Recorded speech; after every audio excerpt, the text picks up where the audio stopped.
Welcome back, or welcome if you're just joining us. It's the FOURQUET debate. Europe is on tenterhooks ahead of two big votes taking place on Sunday in Austria, a presidential election that could see the far right get the executive's job, and in Italy, a referendum on constitutional reform. If the vote is no, it could spell political doom for Prime Minister Matteo Renzi, one of the last major figures of the center-left, still in power right now in Western Europe. With us to talk about it, he's an economic advisor to the Italian Prime Minister, member of Parliament from his Democratic Party, Yoram Gitgold, who joins us from Rome. Welcome back as well to Ignazio Corrao, member of the European Parliament for the Five Star Movement. He is with us from Brussels. Here in the studio, economist Francesco Saracino of the French think tank OFCE, and Frédéric Attal, historian who teaches at Valenciennes University in the north of France. The Financial Times at the start of this week warning that a no vote could not only sink the fortunes of Matteo Renzi, it could also sink banks. Monte dei Paschi, Italy's oldest big lending institution, up to 7 other banks. The paper quoting officials and senior bankers who fear that protracted talks to form a technocratic post-Renzi government could scare markets and deter the recapitalization of those struggling banks, claims that have prompted a strong denial from his government.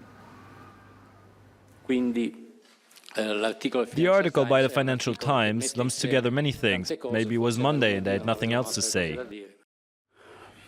It was a slow news day, or is there really could there really be a problem? I agree with Carlo Padon. I think this is part of the scare tactics that happen on both sides of the spectrum. I mean, but if Renzi wants a yes vote, shouldn't he be encouraging the scare tactics? No, I don't think so. And there needs to be some responsibility. I mean, this is just a vote on a specific reform. As we said, as we saw before the break, we have different opinions on whether this reform will improve or not the capacity of Italy to work as an institutional system, but this is not going to be the end of the world. And I think financial markets have already factored in both outcomes, and nothing will happen. I'm not even sure that politically something really important will happen. Yoram Gitgold, Matteo Renzi will remain prime minister even if it's a no vote? That's a question you have to ask him, of course. He will decide on that. But I think the real implication of a no vote is different. The real implication is that change, which is in my mind and minds of many other people, fundamental for making sure Italy can reform itself with the decisiveness it needs on the many fronts where changes need to happen. That capacity will be damaged. The senators voted 3 times the de facto abolition, or we could say the transformation of the Senate. That will not happen again. If a no vote goes through, that will not happen again for years to come, which means that we will be left with a system unique in Europe, with 2 houses that do exactly the same thing with different majorities. That's a problem. It's a problem for Italy, and it's a problem for Europe, because Europe needs an Italy that reforms itself fast and decisively. Ignazio Corrao, Italy will be hard to reform for years to come, the argument made there. Do you agree? And can there be reform if the parliamentary institutions just keep the status quo forever? Absolutely, there can be reforms in the future. Let's try to get straight some points. First of all, this reform has been proposed by the government with a majority that has been declared unconstitutional by a sentence of the Constitutional Court in 2014, because there's a majority that has been created by an electoral law that we call Porcellum, that gave the Democratic Party a huge majority that has nothing to do with the result of the election in 2013. Let's think that in the Chamber of Deputies, when there is a strong majority of the Democratic Party, we received more votes than the Democratic Party, but by the coalition they got almost three part more than our deputies. Then it's not true that with this reform we will have a system that is similar with the German ones, and it's not true that we are the only system with a perfect bicameralism, because there is the United States system, for example, and then where there is a perfect bicameralism and where things work. The point is that with this reform, if we compare it with Germany, we will not have a Senate that will work on territorial issues, but the Senate will work, and there will be bicameralism in many issues, as the for example, European directive and regulation application in Italy, which is nothing to do with territorial issues. And this Senate will be made of members of regional council and majors that, of course, will leave their job and will not work properly as members of the Senate. So there will be no duty of representing the lands they're coming from, as there is in Germany, when there is a system of lenders and members of lenders that represent the lenders' government. So there is nothing to do with that system. This will not overpass the two chambers mechanism. This will not simplify the institutional life in Italy, and this will not make Italy a modern and better state. This is the point of the reform. All right, reactions coming in on the hashtag F24 debate.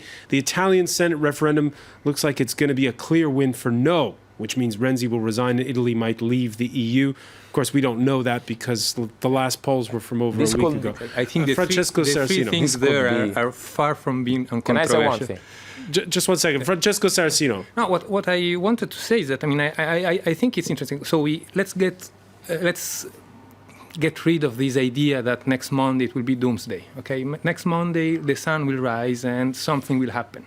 Maybe politically there will be some turmoil, but in the end, it's not even sure that Renzi will resign. It will not be reconfirmed by the President of the Republic and sent back to the chamber to get the. So let's get rid of that instability thing that, as I repeat, was an electoral tactic. What is more interesting is whether the reform process has been slowed, and so will be slowed in case of a no win. And now, if I look back at the past 3 years, I don't see any law that Renzi couldn't pass if he wanted to. He passed the Jobs Act. He passed the reform of the public administration, which had problems with the Constitutional Court, but it had not problems in the Parliament. Legislature. And he passed the Jobs Act, which I already said. So, in the end, what did Renzi want to do that he couldn't do? I don't see anything. So I don't see how this reform effort could be stopped. And when he couldn't, like, for example, the competition law, we are forgetting to say that the competition law is a highly controversial law that not many people like. And so it's not surprising that the parliament does not give its approval to something which is controversial. So it's normal democratic dialectics. This is just... That's the point. Joram Gutgeld. The lower house voted both the competition law and the reform of civil justice were voted. So if we had the future constitution, which we will vote on Monday, those already would have been a law a year ago. They are stuck because the majority in Senate is not strong enough. So this is a fact. Absolutely. The ability of the government to pass through reform. The ability of the government to pass through reform depends on the ability to have a clear and unique majority, as all countries in Europe have. This is a basic feature. No country in Europe would imagine kind of majority? Changing the Senate or the lower house to mimic the Italian situation. Would any country in Europe? Would France adopt the Italian model? Would Germany adopt the Italian model? Of course not. It's crazy. It will block everything. This is why the reform is so important. It is important for the ability of the country to continue reforming itself. But so why was not the Jobs Act blocked by the Senate? Why was not the reform of the public administration blocked by the Senate? The clock is ticking. We've got a lot to talk about, and I want to, especially because of how this is playing out across Europe. We talked to Francesco Saracino saying that the sun will rise on Monday. There'll be the referendum in Italy. They'll also be voting across the Dolomites in a do-over of the presidential poll that Austria's Green candidate Alexander Van der Bellen won last time round by just 31,000 votes. Van der Bellen beating Norbert Hofer, a gun-loving anti-Islam populist representing the FPÖ, the Freedom Party, founded by ex-Nazis in the 1950s. Van der Bellen, a 72-year-old professor born during World War II, to a Russian father and an Estonian mother who had fled Stalinism. Let me ask you, Frédéric Attal, when you look at these two votes taking place on Sunday, how significant are they for Europe as a whole? Well, I think the danger is not, of course, the referendum in Italy. I think the danger is if there are elections in Italy after the no. I don't think there will be very soon elections in Italy after the no. I think there will be a technical government, and because no party except, of course, the Movimento 5 Stelle, the Beppe Grillo's movement, no party would like to have elections after that. But so the danger is not in Italy, maybe in Austria, it's the danger. But if there are elections in Italy, so I see the rise of populism, of course, in Italy too. Well, I disagree with the Movimento 5 Stelle. I know that there are a lot of electors of Movimento 5 Stelle who are sincere, who really want reforms. But there's another part of the Movimento 5 Stelle which, for example, was in favor of Donald Trump, in favor of this wave of populism in Europe. And I think is maybe not terrifying, but, well, if not terrible, I think we have to be afraid of that wave of populism in Italy too. But for the moment, I don't think it will be Italy the bad guy of Europe nowadays. I think maybe Austria. Do you think that the result on Sunday out of Austria will be the more worrying one? Yeah, I think so. Yeah. Ignacio Corrao, of course, your reaction and a question for you, because we've seen your party was founded at the outset as something that was for more direct democracy, more freedom, and yet more and more, like Marine Le Pen's party in France, like Nigel Farage in Britain, you're closer with Russia, a country which cracks down on the internet. So what do you say to those who say that there is this ugly side to the populism inside the 5 Stelle movement? You know, what I can answer to those things is that there is no base to say that. And you know, since the 5 Star movement started to be strong in the political life, there always been a very massive attack by the mediatic system. So even though there was this attack, the 5 Star movement kept on growing, because what people can see is coherence by what we say and what we do. There is nothing to do. There is no link between the 5 Star movement and any kind of political party that's got ideologies on the right and on the left. In the European context, we have nothing to do with Marine Le Pen and nothing to do with other parties. But there is this sort of. I'm sorry. Earlier in the day, I looked at your blog, Tsetse, the blog of your party, and there is this sort of conspiracy theory tinged kind of headlines, things like the truth they're trying to hide from us. It sounds familiar to people who look at these sort of conspiracy theory tinged type of news that we're seeing more and more. No, we don't talk about conspiracy theory. We talk about real concrete things. We talk about fighting poverty, fighting corruption in Italy, fighting an establishment that has kept people out of the democratic life and has kept possibility and chances from Italian people. This is why even the mediatic system is all against the five-star movement. The five-star movement kept on growing and keeps on being the one concrete chance to have a different future in Italy. This is something that Italian citizens is clear, and I don't understand why it's not accepted by those who want in Italy something different, something better. We know those parties and the way they rule, the way they manage rights of citizens. And this is the same thing that is happening now with this constitutional reform. That has nothing to do with Italian citizen needs, but it's just about powers and giving more powers to those who already are in power. And the next big debate in Italy after the referendum will be about creating an electoral law that will keep five-star movement far from the idea of governing. The more they do things like that, the more people will understand that the five-star movement is on the right side and all the other parties are trying to create mechanism to keep the five-star movement away from governing. Let me get Yoram Gutgeld. So far.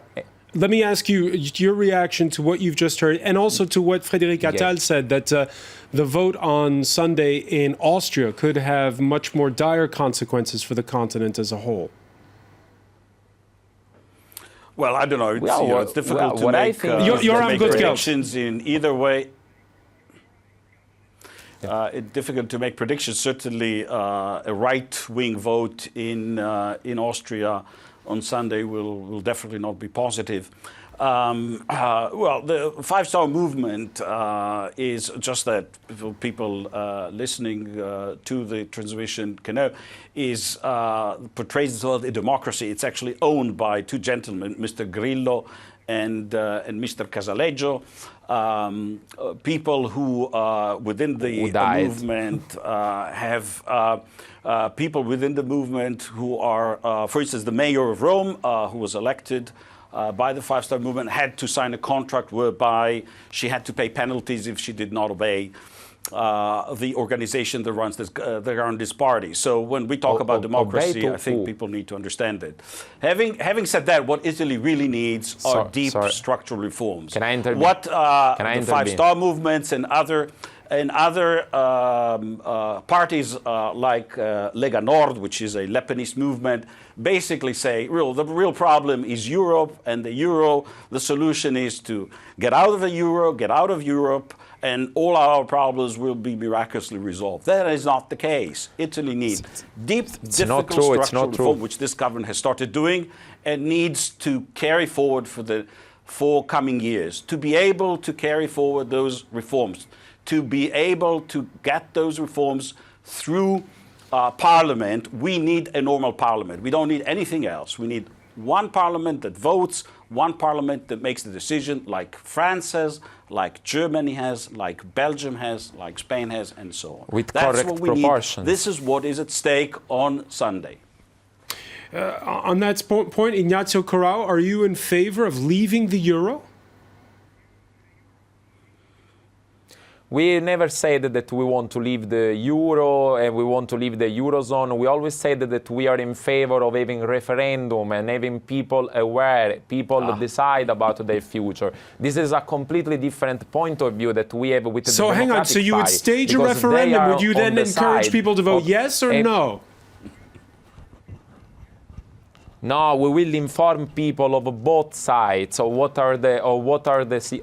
can be the consequence of voting one side or the other side? This is what we have to do. We have to make a population grow, a population aware of their rights and their future. But are you in favor of staying with the euro or not? That we you Ignazio Corrao, are you in favor of the euro? I am not an economist, and I will choose when we will have a referendum on that. So I'm not trying to influence people of leaving or staying in euro. Sure, we can say that the eurozone, and the European Union, the way it works today, is not going to have a lot of future, because the reaction and the results of the election you were mentioning before, the election in Austria, with the chance there is the right wing will win, is the consequence of control of the Eurozone and the European Union that is far away from the needs of people and from the rights of people. So we would like to see a Europe. I'm a 32 years old lawyer, and I was a student. I did an Erasmus. I'm a European in my heart, and I do believe in Europe as a continent, but I don't believe the way European Union works today, when the priority is defending the financial power, the banking power, the big transnational corporation interests. I believe in a Europe founded and based on the rights of European citizens and the European citizens' rights. This is the Europe I want to live in, because I do believe in that. And people don't believe in European institutions because the European institutions are far away from European people. And what is the way the Democratic Party is leading my country is exactly that way. Let me ask Francesco Saracino. What big banking systems Let me ask you this, Francesco Saracino. When you hear the conversation going on now, and you see the conversation ahead of the French presidential election, is it the same? No.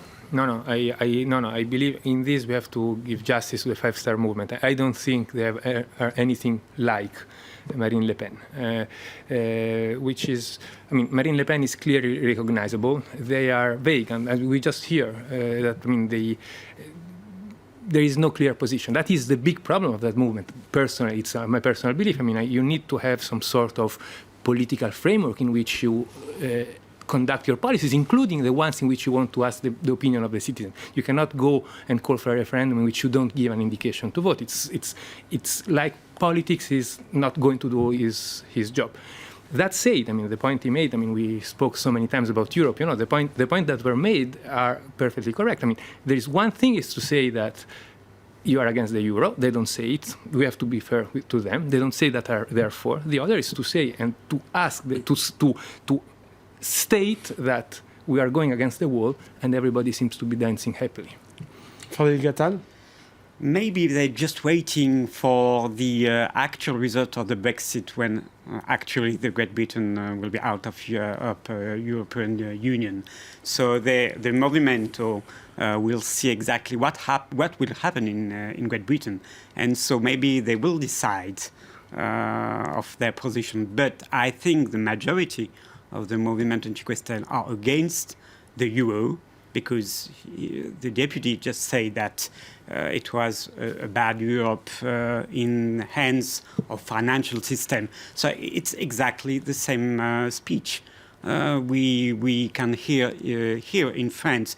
So what will be the consequences of Italy leaving the euro? I think there will be consequences very hard for financial system in Italy and the banks. Of course, we're not there yet. There's a long way to go before we get to that point. I want to thank Frédéric Attal. I want to thank as well Francesco Saracino. I want to thank Ignazio Corrao for being with us from Brussels. Yoram Gutgeld in Rome as well.